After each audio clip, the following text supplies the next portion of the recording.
우리 모두에게 주시는 은혜의 말씀은 구약성경 예레미야 29장 1절부터 11절까지 기록된 말씀입니다. 우리 말씀의 뜻을 생각하시면서 함께 한 목소리로 읽겠습니다.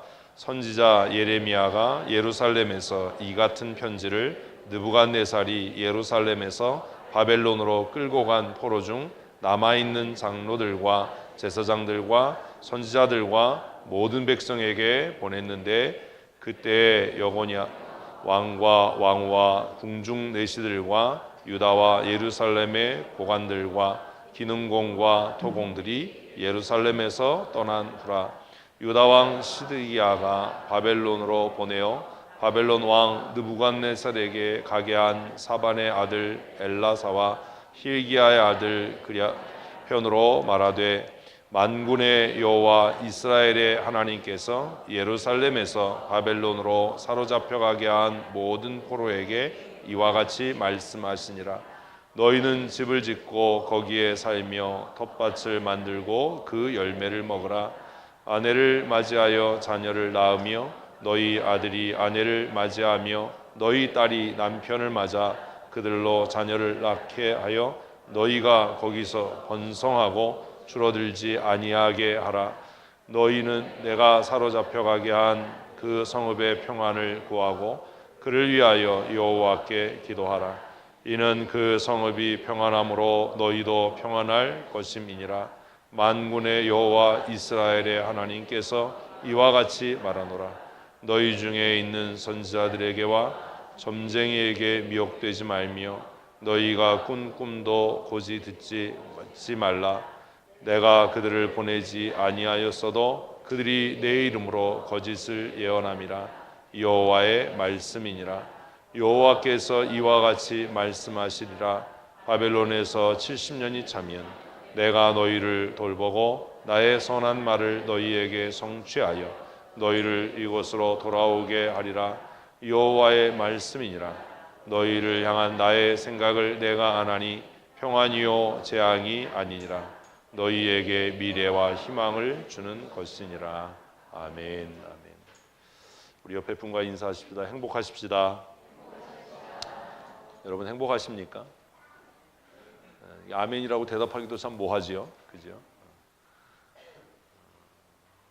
여기 아멘으로 대답할 질문도 아니고 사실 그렇다 아니다를 대답을 해야 되는데, 아멘으로 대답하는 건 행복하지 않은데 행복하게 될 줄로 믿는다는 그런 의지의 표명인가요?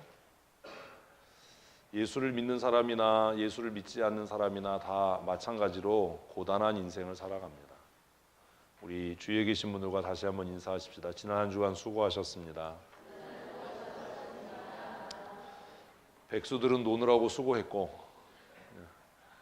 직장 다니는 사람들은 직장 생활하느라고 수고했고, 공부하는 학생들은 나쁜 머리로 공부하느라고 수고했고, 가정주부들은 못하는 살림 사느라고 고생했지요.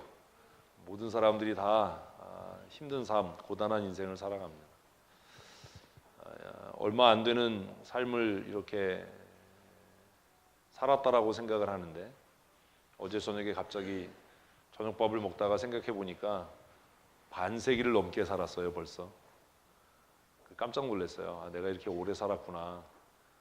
옛날에 내가 어리다라고 생각했을 때, 제 스스로가 아니라 객관적으로 다른 사람들에 의해서 어리다라고 이야기될 때, 10대나 20대 때 50대 목사님, 50이 넘은 목사님 하면 정말 뭐 하나님하고 동창처럼 보였어요. 근데 어제 저녁 먹다가 생각해 보니까 제가 그 나이를 벌써 훌쩍 넘긴 겁니다. 우리 교회 온 지도 이제 12년이 넘었고, 목사 된 지도 이제 뭐 새까맣게 지나서 노회에서도 이제 어른 축에 속합니다. 저는 아직도 제가 애들 같고 아이 같았으면 좋겠는데 그렇지 않더라는 거죠. 정신을 차리고 내가 살아온 인생을 이렇게 돌아보니까, 또 지난 날들을 이렇게 돌아보니까 한 가지 깨달은 게 있는데, 그게 뭐냐면 고난이 없는 인생은 없더라라는 겁니다. 유치원 다니는 아이들도 고민이 많아요. 도대체 세상을 살 수가 없다는 거죠. 이놈의 세상이 너무 힘들고 어려워서 도대체가 내가 이 세상이 이해가 안 되고 살기가 너무 힘들다. 5살, 6살짜리 입에서 그런 얘기를 들으면 얼마나 기가 막히겠어요. 근데 다 그렇게 생각하거든요. 예수 믿는다고 고난이 없나요? 거짓말입니다. 예수 믿어도 고난이 있습니다. 예수 믿으면 날마다 행복한가요? 거짓말입니다. 뭐 어떤 사람이 그러더라고요. 내가 뭐 부활의 신앙을 갖고 예수 믿은 다음에 나는 날마다 행복하고 날마다 기쁘고 슬픔에 쌓여본 적이 없다라고 이야기하는 분들을 제가 봤는데 정신과 치료 받아야 되는 겁니다. 왜냐하면 우리 주님이신 예수님도 그 짧은 인생을 살면서 슬퍼하시고 분노하시고 고민되고 근심되는 삶을 사셨기 때문입니다. 고난 없는 인생은 어디에도 존재하지 않습니다. 그러면 왜 예수 믿어야 되는가? 왜 그래야 하는가? 예수 믿는다는 게 도대체 무슨 의미가 있는가? 오늘 예레미야 말씀을 통해서 짧은 시간 동안 함께 우리의 삶을 다시 한번 돌아보는 그런 은혜를 누릴 수 있었으면 좋겠습니다. 고난은 어디로부터 오지요?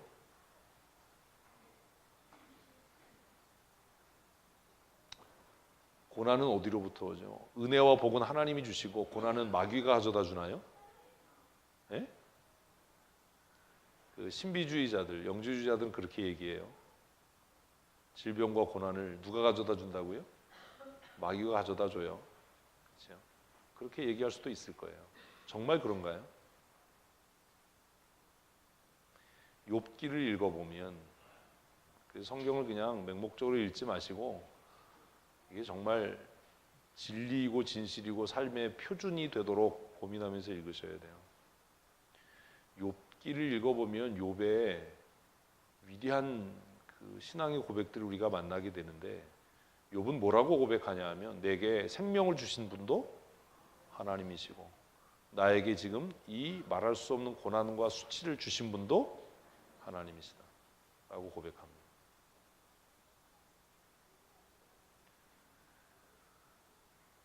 언제부턴가 우리는 조금 왜곡된 신앙을 갖기 시작했어요.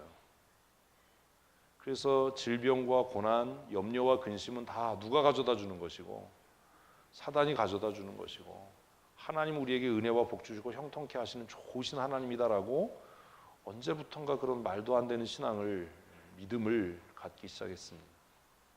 그런데 오늘 예레미야를 읽어보면 하나님은 뭐 하시는 분이에요? 고난을 주시는 분이에요. 이스라엘의 지금 상황은 양쪽 나라가 다 망했습니다. 이스라엘이 먼저 망하고 유다도 망했습니다. 그래서 그 제사장들은 죽임을 당했고 왕은 벌거벗긴 채로 포로로 끌려가는 수치를 당했습니다. 정말 자존심이 하늘을 찌르도록 그렇게 자존심 강한 이스라엘 백성들이 이방인의 무력 앞에 처참하게 깨어지고 무너졌습니다. 하나님의 거룩한 이름을 두시기 위해서 세우신 성전은 파괴됐고 예루살렘 도성은 불타버렸습니다.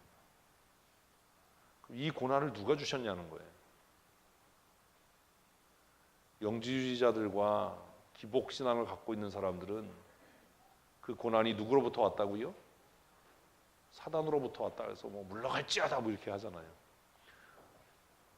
기도하면서도 가끔 그런 분들이 있어요. 갑자기 기도하다가 뭐 악한 마귀는 예수의 이름으로 명하노니 물러가라 그러네. 정신 나간 짓을 하는 거죠. 생각을 해보자고요. 신앙생활 논리적으로 하셔야 돼요. 기도 누구한테 하는 거죠? 하나님께 하는데 하나님께 기도하다가 갑자기 마귀가 물러가라라고 하면 누구 보고 물러가라는 겁니까? 믿음이 뭔지를 모르는 거예요. 신앙이 뭔지를. 기도를 지금 누구한테 하는데 하나님께 하고 예수의 이름으로 기도합니다라고 마치는데 기도 중간에 갑자기 뭐 병마를 가져다주는 뭐 악한 귀신은 물러가라라고 소리치면 하나님 보고 물러가라는 거예요? 누구 보고 물러가라는 거예요? 우리는 우리 좋은 대로 자꾸 신앙생활을 하려고 해요. 이스라엘이 패망하고 포로가 되도록 하신 분은 누구예요? 하나님이에요.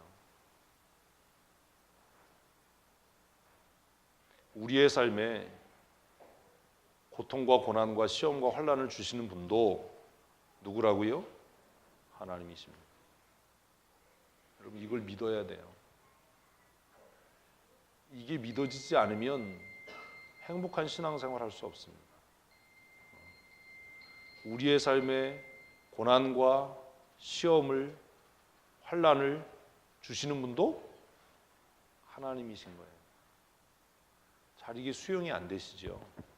이게 잘 수용이 안 된다는 건 이미 우리가 그만큼 기복적인 신앙생활을 하고 있다는 거예요. 성경 본문으로 돌아가면 이스라엘을 패망하게 하고 하나님을 섬기도록 선택된 제사장들이 목배임을 당해서 죽게 되고 하나님의 기름 부음 받아서 세운 왕이 정말 벌거벗겨져서 수치스럽게 쇠사슬에 매어서 끌려가게 하신 분이 누구예요? 하나님이십니다. 그러면 왜 하나님은 그렇게 하는가? 1절 말씀 우리 다시 한번 읽어보십시다. 선지자 예레미야가 예루살렘에서 이 같은 편지를 느부갓네살이 예루살렘에서 바벨론으로 끌고 간 포로 중 남아있는 장로들과 제사장들과 선지자들과 모든 백성에게 보냈는데, 편지를 쓴 사람은 누구고요? 예레미야예요. 편지의 수신자는 누굽니까? 죽임을 당하지 않고 그나마 생명을 부지하고 정말 수치스럽고 고통스럽게 포로지로 끌려간 사람들이에요. 아니 한글로 써 있잖아요.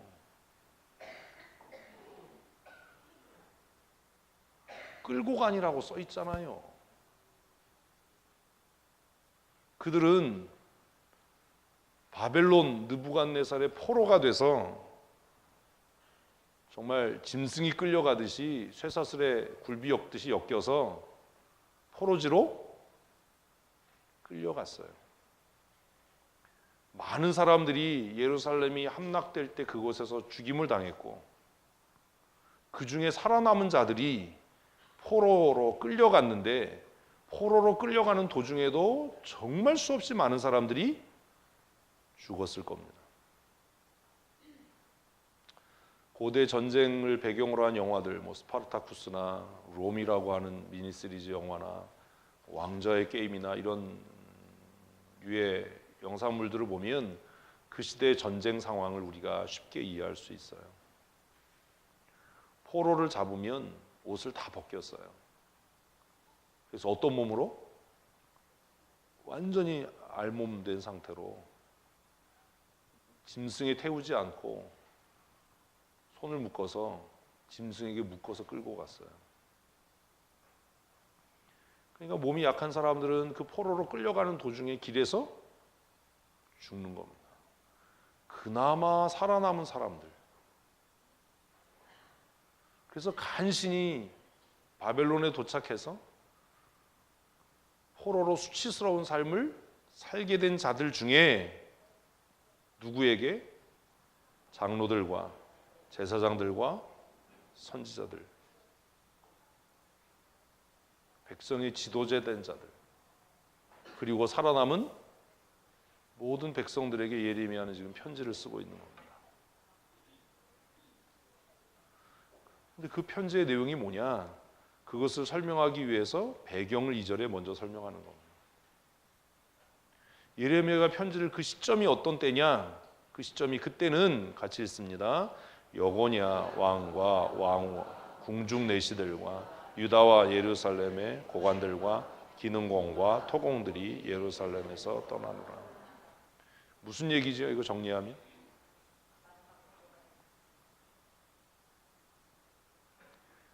읽었는데 정리 안 되십니까? 정신 차리고 다시 한번 읽어보세요. 무슨 얘기죠? 자, 이 2절에서 가장 중심되는 단어가 뭡니까? 떠난 후라예요.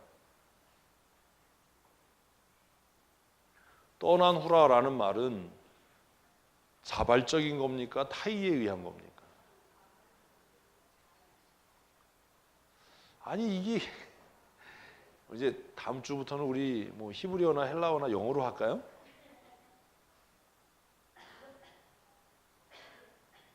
누가 떠났어 이러면 자기가 간 겁니까? 타의에 의해서 간 겁니까? 근데 이걸 왜 쓰는 거지요? 의미가 무슨 얘기입니까? 이제 뭘 얘기하고 싶은 거예요? 이거 빨리빨리 대답해. 빨리 끝나요. 예레미야가 하고 싶은 이야기는 회복의 가능성이 없다라는 겁니다.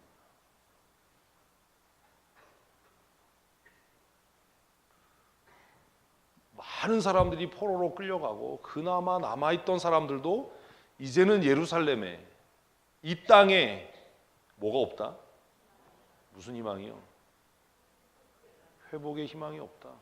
그래서 다 떠나버린 때에 정말로 절망적인 때에 여러 번 말씀드리지만 성경 읽는 방법과 태도를 바꾸셔야 돼요. 아무리 열심히 있게 기도해요. 그 다 아무 소용 없어요. 멋대로 안 하면, 성경대로 안 하면. 근데 우리는 얼마나 믿음이 좋으냐 하면 목사가 그거 성경적이지 않아요 라고 얘기해도 자기가 하던 대로 그냥 해요. 그럼 저는 더 얘기 안 해요. 한글로 된 성경 읽었는데 이게 정리가 안 되면 이게 뭐가 문제가 있는 거잖아요. 지적으로도 문제가 있고 믿음으로도 문제가 있고. 그죠? 지금 예레미야가 편지를 썼어요. 수신자는 누구예요? 포로제에 끌려가서 간신히 생명을 부지한 사람들에게.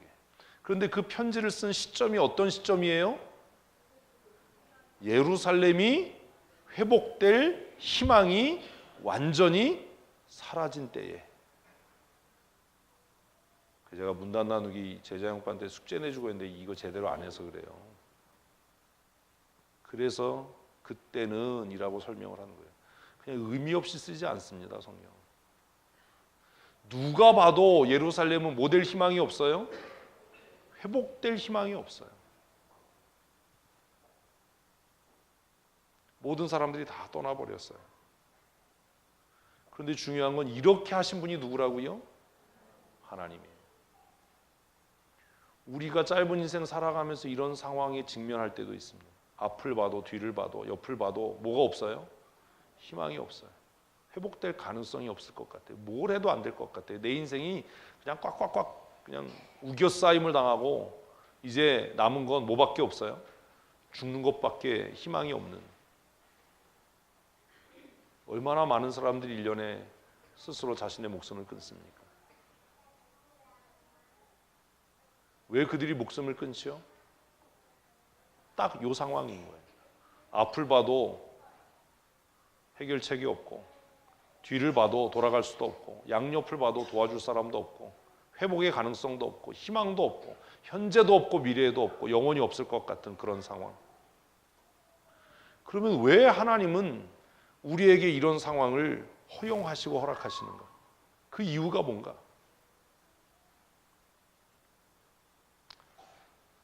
3절도 읽어줘야 3절이 안 섭섭할 거 아니에요. 같이 읽습니다. 유다 왕 시드기야가 바벨론으로 보내어 바벨론 왕 느부갓네살에게로 가게 한 사반의 아들 엘라사와 히기야의 아들 그마리아 편으로 말하되. 그래서 이 편지를 어떻게 보냈어요? 인편으로 보냈어요. 이메일로 보낸 것도 아니고 인편으로 보냈어요. 그 당시에. 두 사람에게 보냈어요. 증인의 손에 들려서. 고대에는 편지를 쓰면 이렇게 실링을 했죠. 이렇게 밀랍을 부어서 반지를 끼고 다니는 인장 반지를 이렇게 꾹 눌러서 아무도 열어보지 못하도록. 그래서 그 봉인이 떨어졌나 안 떨어졌나를 확인해서 그 편지의 내용의 진실성을 담보했습니다. 근데 우리가 얼마 전에 큐티했던 본문에 보면 도비아라고 하는 사람은 편지를 보냈는데 어떻게 해요? 임봉하지 않은 편지를 보내요. 모든 사람이 볼 수 있도록. 근데 지금 예레미야는 두 사람의 증인의 손에 이 편지를 보내요. 이렇게 하는 이유는 내가 지금 보내는 이 말씀이 진리이고 사실이고 하나님께로 받은 참된 것이다라고 하는 증거이기도 한 겁니다. 3절까지 이제 서론인 거예요. 그렇게 편지를 보냈어요. 근데 그 편지의 내용이 뭐냐? 편지의 내용을 읽으면 우리는 고민하게 됩니다. 같이 읽습니다. 만군의 여호와 이스라엘의 하나님께서 예루살렘에서 바벨론으로 사로잡혀 가게 한 모든 포로에게 이와 같이 말씀하십니다. 4절 읽으면 열이 나야 돼요. 열이 좀 나십니까? 열이 안 나죠? 왜 열이 나야죠? 이 말씀을 하시는 분이 누구예요? 그러니까 열이 안 나는 거예요, 여러분들. 이 말씀을 하신 분이 누구지요? 있는 대로 하세요. 이 말씀을 하신 분이 누구지요? 안 보이세요? 만군의 여호와가? 자꾸 우리는 우리가 보고 싶은 대로 자꾸 봐요. 보여지는 대로 보셔야 돼요. 들려지는 대로 들으셔야 돼요. 이 말씀을 하시고 있는 분이 누구예요? 만군의 여호와예요. 만군의 여호와는 무슨 뜻이지요? 전쟁에 능한 하나님이에요. 승리하시는 하나님이에요. 그런데 왜 열이 안 납니까? 아니, 만군의 여호와 하나님, 그 전쟁을 지배하시고 전쟁의 승리자 되신 하나님께서 살아계셨다면 왜 우리가 포로가 됩니까? 왜 우리가 망해야 합니까? 여러분이 누구와 싸우고 다투는데 여러분을 그 악당의 손에서 건져낼 만한 힘도 있고 능력도 있는 사람이 방관하고 방치하고 방임했어요. 그래서 죽도록 두드려 맞았어요. 그리고 나서 내가 죽을 만큼 맞고 난 다음에 그 사람이 와가지고 나에게 무슨 말을 한다면 기분이 어떻겠어요? 그러니까 우리에게 성경은 사실이 아닌 거예요. 이거 읽고 열이 안 나니까. 그런데 그 하나님이, 만군의 여호와가 어떤 하나님이라고요? 너의 하나님이에요. 이게 무슨 얘기냐면 내가 어떤 놈한테, 불량배한테 죽도록 두드려 맞았는데 프로권투 선수인 그 사람이 옆에서 지켜만 봤어요. 나를 안 도와주고. 근데 그 사람이 누구예요? 내 아버지예요. 열 안 나겠어요?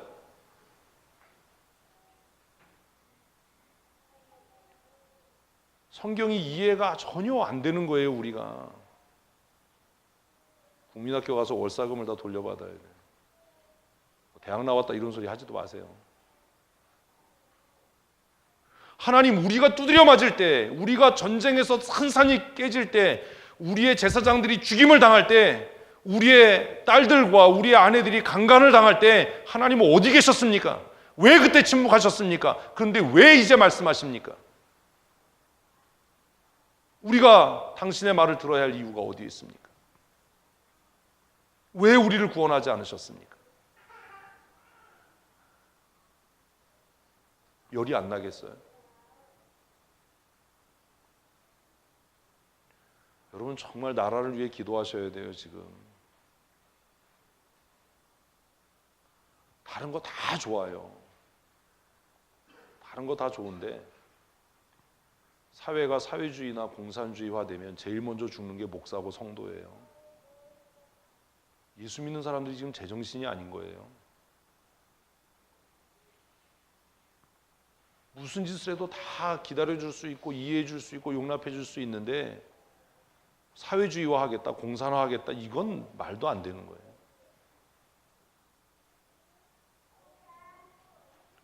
예수 믿는 목사들 중에도 정말 정신 나간 놈들이 많아요.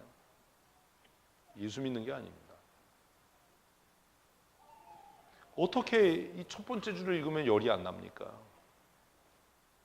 하나님, 우리가 고난당할 때, 우리가 수치당할 때, 우리의 자녀들이 돌에 맺혀져서 그 머리가 깨져서 죽임을 당할 때 하나님 뭐 하셨습니까? 전쟁에 능하신 하나님, 승리하시는 하나님, 어떻게 그렇게 얘기하실 수 있습니까? 너무 잔인하잖아요. 예레미야의 편지가. 너희를 지키는 너희의 하나님이 어떤 분이다? 만군의 여호와다. 하늘의 군사들을 천군을 통솔하는 그런 여호와다. 그러면 왜 우리가 이런 수치와 멸시를 당할 때 하나님 왜 침묵하셨습니까? 그때는 어디 계셨습니까? 근데 더 놀라운 얘기는 두 번째 줄이에요. 예루살렘에서 바벨론으로 사로잡혀 가게 한 포로에게. 그러면 예루살렘에서 이스라엘 백성들이 포로가 돼서 그렇게 수치를 당하고 어린 아이들이 돌에 매대기 쳐져서 죽임을 당하게 되고 임신한 여자의 배가 갈라져서 그 태중에 있는 아이들을 죽임을 당하고 아내와 딸들이 강간을 당하고 하나님의 기름을 부음받은 제사장들이 처참하게 도륙을 당하게 했던 그분이 누구라는 거예요? 만군의 여호와라는 거예요. 어떻게 이게 열이 안 나는 얘기입니까? 어떻게 이 말씀을 읽고 두려워지지 않을 수 있습니까? 이 말씀을 읽고 열이 안 나고 두려워지지 않으면 화인 맞은 양심인 거예요. 이 말씀을 읽으면 우리의 마음에 하나님에 대한 뭐가 생겨야 돼요? 두려움이요. 죽을 수 있겠다. 그러면 마땅히 질문이 또 생겨야 되는 거예요. 무슨 질문이요? 하나님, 왜 그렇게 하셨어요? 왜 우리가 고난과 수치를 당하게 하셨어요? 그래서 지난번에 요셉 이야기를 하면서 고난이 다가오면 뭐 하라고요? 깊이 생각해라. 우리는 안 그래요. 누가 조금만 내 권위를 손상시키고 누가 조금만 나에게 손에 입히면 그 분노를 이기지 못해서 깊이 생각하지 못하고 그냥 이렇게 표현해 좀 죄송하지만 정말 미친 개처럼 날뛰어요.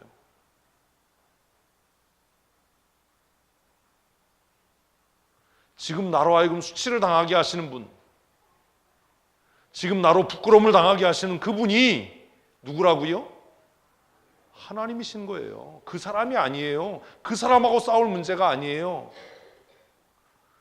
이스라엘 백성들은 지금 누구하고 싸울 태세예요? 좀 교회 올 때 머리를 좀 가지고 오세요. 바벨론하고 싸울 태세예요. 성경적인 역사와는 이래서 위험하고 슬프고 두려운 겁니다.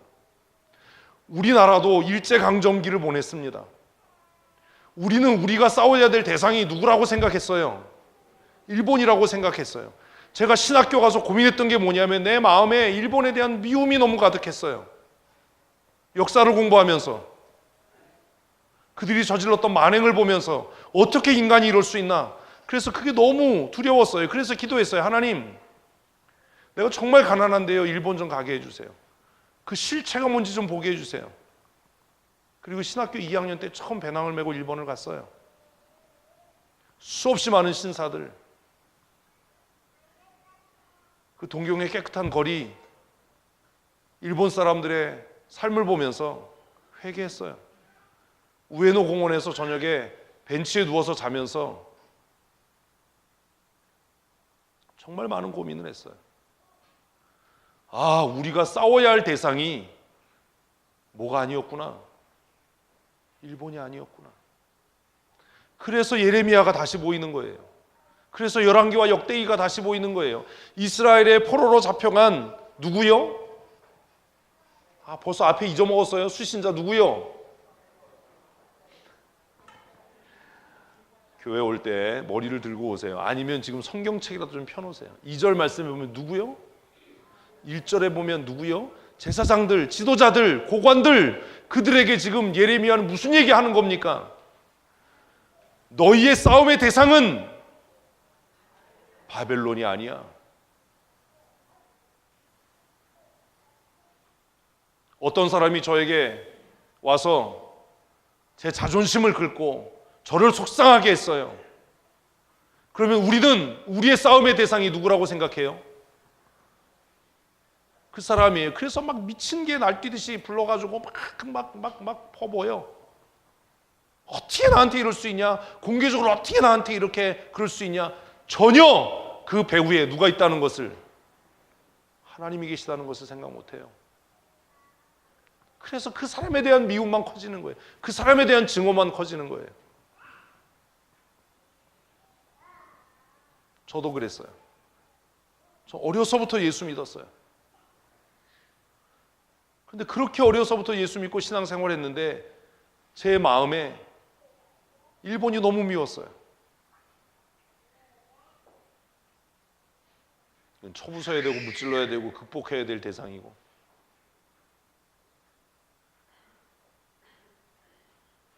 그런데 성경을 읽다 보니까 그게 아닌 거예요. 이스라엘 백성들이 그렇게 처참한 수치와 고통을 당하도록 바벨론에 팔아버리신 분은 누구예요? 하나님이에요.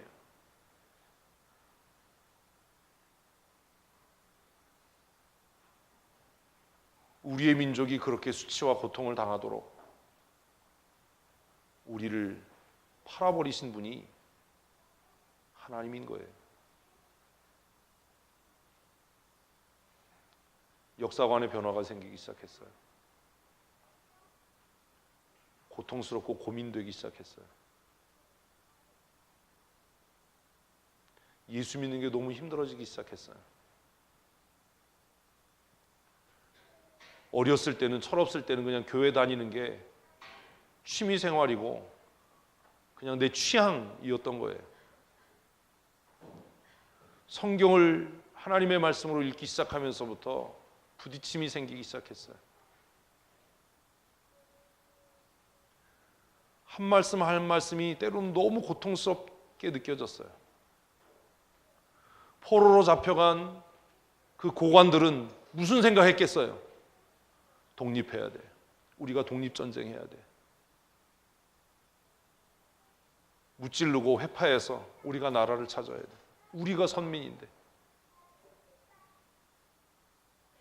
그런데 예레미야는 지금 장문의 편지를 써서 뭐라고 이야기한다고요? 너희를 포로로 잡혀가게 한 분은 너희의 하나님 만군의 여호와다. 너희가 싸워야 할 원수가 바벨론이 아니다. 그리고 뭐라고 말씀하시느냐? 충격적인 거죠. 여러분, 성경이 우리에게 살아계신 하나님의 말씀이 아니기 때문에 이 예레미야를 읽으면서도 충격을 안 받는 거예요. 뭐라고 이야기해요? 같이 읽습니다. 너희는 집을 짓고 거기에 살며 텃밭을 만들고 그 열매를 먹으라. 아니, 뭐지? 뭐 하지 마라? 독립하려고 애쓰지 마라. 싸우지 마라.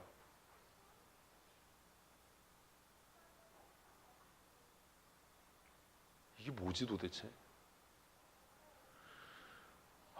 우리 식으로 하면 친일하라는 거잖아요.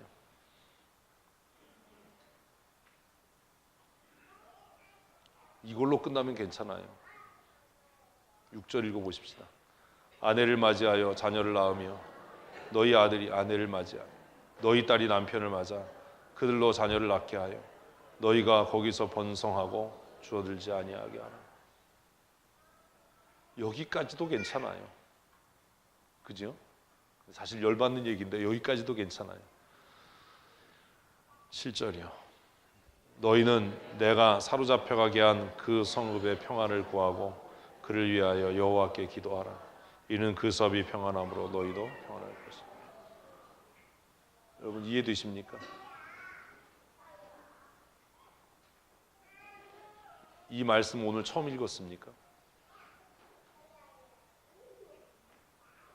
성경 많이 읽는 것 아무 의미 없어요. 그 말씀이 살아계신 하나님의 말씀으로 내게 임하지 않는다면 아무 의미 없는 거예요. 우리식으로 바꿔봅시다. 일본 천황의 건강을 위해서 기도하고 일본의 관리들의 평안함을 위해서 기도하고 그리고 그 땅이 안전하도록 기도해라.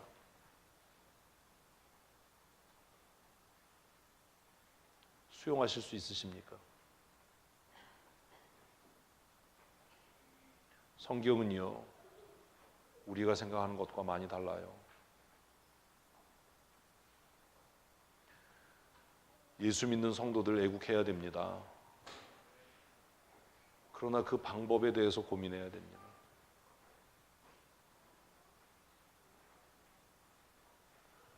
제가 처음 일본 여행을 마치고 돌아와서 그 이후에 몇 번 더 배낭을 메고 일본을 다녔습니다. 가난한 신학생 때였기 때문에 돈이 없어서 노숙도 하고 공원에서도 자고 밥 사 먹을 돈이 없어서 한국에서 초코바 뭐 이런 거 잔뜩 싸가서 그걸로 끼니를 때우면서 일본을 여행을 했습니다. 교통비 아끼려고 웬만하면 걸어 다니고 시내버스 타고 전철 타고 그렇게 일본을 여행했습니다. 일본 구석구석을 여행하면서 고민이 참 많았습니다. 어떻게 예레미야의 말씀을 이해해야 될까? 이 편지를 쓰는 예레미야는 얼마나 피눈물이 났을까? 왜 하나님은 이렇게 하셨을까?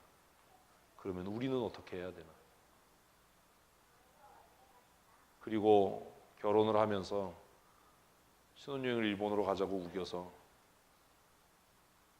제가 보았던 것들, 제가 느꼈던 충격들,